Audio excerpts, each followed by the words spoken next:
if you take a look at the last 5 events with agentic AI and the things that have happened, what it comes down to, and after you look at each one, it's come down to a single thing that we have seen for the last 20 years in identity across security, an overprivileged agent. So these overprivileged agents are now reaching out and doing things that they should not be doing as they continue to operate in the businesses, which creates havoc, which creates the opportunity to kill these things or demote them or shut them down. But ultimately, these events are taking place because agents are overprivileged. Jason, what do you think we should do about that? What can we do at Numberline Security to help organizations with that problem?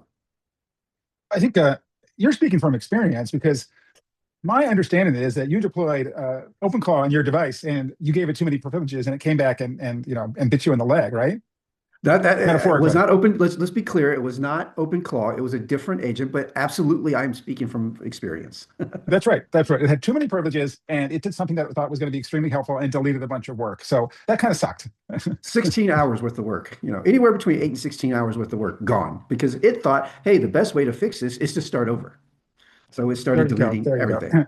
Well, it probably took you less time the second time, but it still stinks. So, clearly, this is an example of one type of agent that was overprivileged. And I know you've learned from your lesson.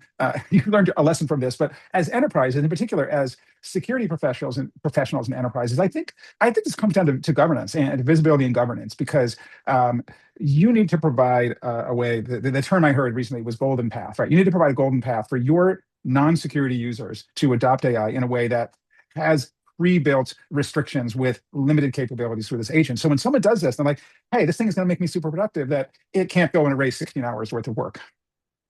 I think it goes back to some fundamental stuff that we talk about in zero trust. Least privilege from the outset, zero trust from the outset, give the privileges as the agent needs those privileges to complete its job and outcome, whatever that happens to be, as opposed to what we have historically done is I'm going to give you admin privilege to the DB admin, to my DB or to my database, and now it has those privileges throughout the life of what it has, which becomes an overprivileged agent. That's my general thought. It's yes, and I think let's not get ahead of ourselves. I know where you want to go, right? Which is some sort of model for just in time and some sort of authorization that flows through.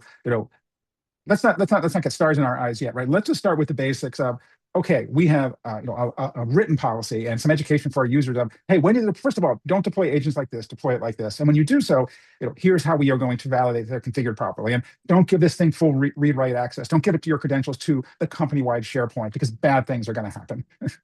That's right. I totally agree with that statement. So that's fundamentally the conversation that we need to be having.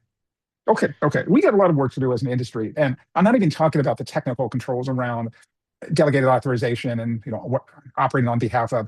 And I think this is something to realize. Don't get overwhelmed as an enterprise security practitioner.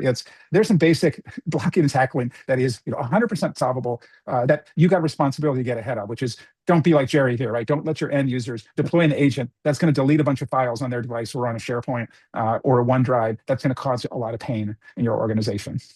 That's right. Don't be like Jerry.